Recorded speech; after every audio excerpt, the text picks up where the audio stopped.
Hang on, people. And you can't make this shit up. I just love it when the Blue Line brothers come here and tell me I hate cops, all cops are heroes, and I'm just a cop hater.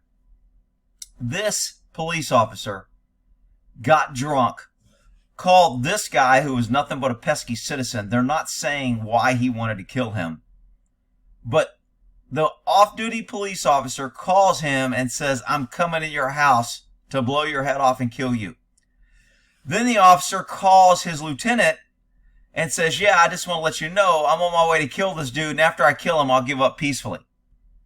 Now, the good thing is the agency seems like they responded appropriately and showed up at this guy's house to protect him from their crazy officer. But the media and the government still turn us around that the cops are the heroes in this and don't mention the fact that one of their Blue Line brothers who are perfect, that was carrying a gun, who's been who's been arresting people, who's been giving out tickets, who's been exerting his authority, gets drunk and does this shit, and he's passed all their backgrounds, and you idiots say, oh yeah, it'll be better when just cops have guns and they take the guns from the citizens. This is an outrageous story. Earning a hate for the cop that tried to kill this guy, or that said he was going to, but earning a donut for the department for the way they responded. I mean, I don't want this guy out with a badge or a gun. I want his guns. He doesn't deserve to have a gun. Now, I don't like that he's saying, I want his guns. He doesn't deserve to have a gun. Look, he got drunk and he said he's going to kill him. Tough shit. I don't like this taking everybody's guns every time somebody does something.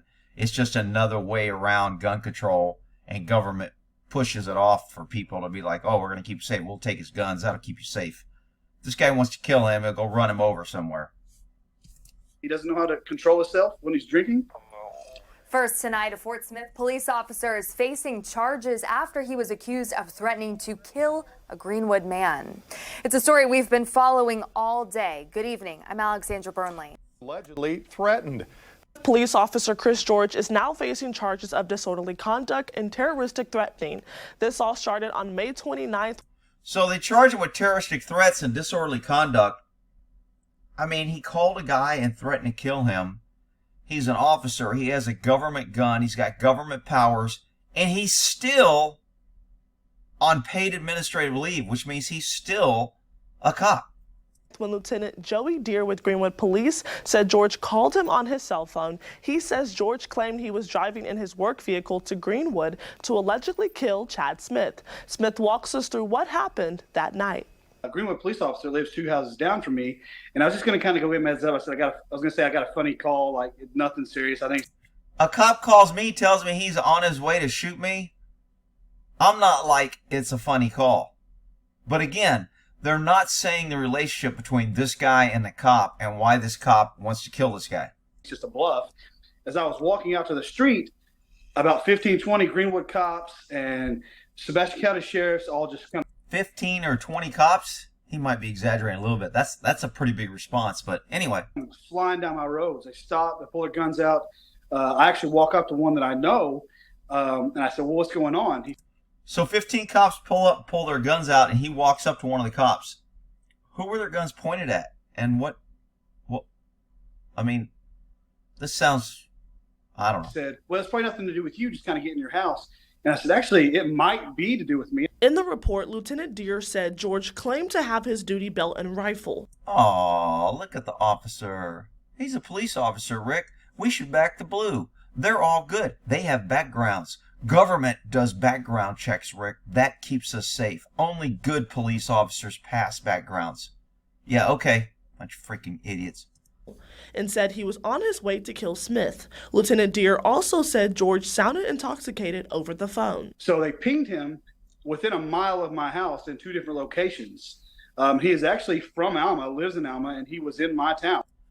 That's pretty significant that not only did he call him, and not only did he call a fellow cop to tell him what he was going to do, he actually drove to the area and was moving around this guy's area and didn't even live in his town. So this guy had more than just drunk and making a phone call. Greenwood, after he had made this call, to my acknowledge from the police reports, he actually called a fellow officer buddy and told him he was on his way to kill me and that he would surrender peacefully after he had killed me. I couldn't pick out one of these tattoos on what they are. Anybody know what any of these tattoos are?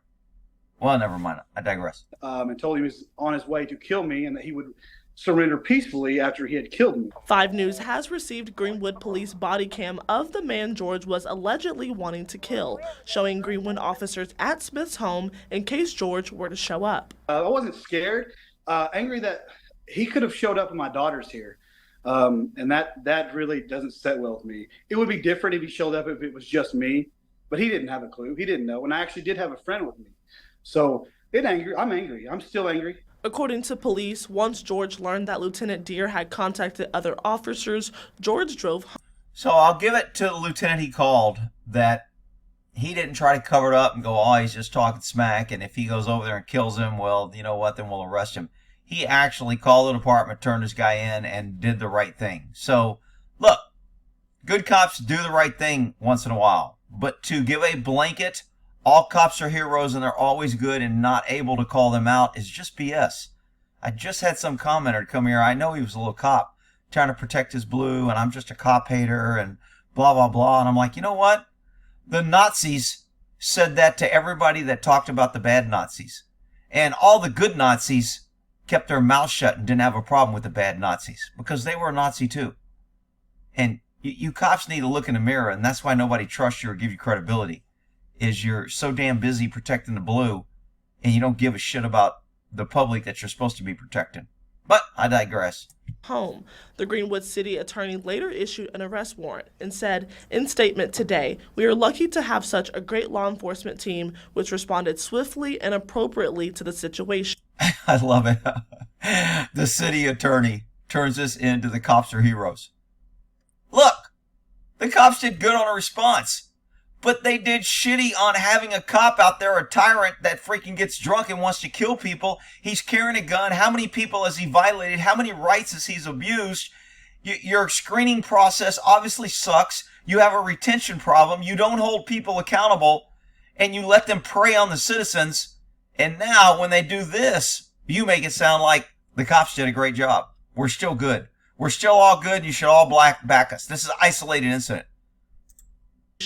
Likely diverting a much more serious situation.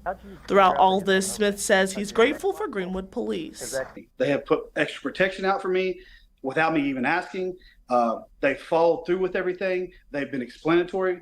Greenwood Police Department needs to be acknowledged for the job they did. Okay, so here he's kind of hurting the DA's case on this guy because he's not saying that he was fearful. He said he was a little worried about if his daughter was there, but he's like, oh, I didn't ask for protection and they did it without me. So he's playing the macho, I'm cool, I'm not worried about it. But a lot of crimes are determined by fear and the fear it creates. If he's not worried, this cop's defense attorney is going to be able to argue, well, even the victim didn't take it serious. Even the victim said he didn't want protection. Even the victim said he didn't care that he was coming over. He was just worried if his daughter was there, but his daughter wasn't there. So it gives the defense all kind of things because he's playing the macho card. Anyway, earning the hate and earning a donut. So we'll end that there.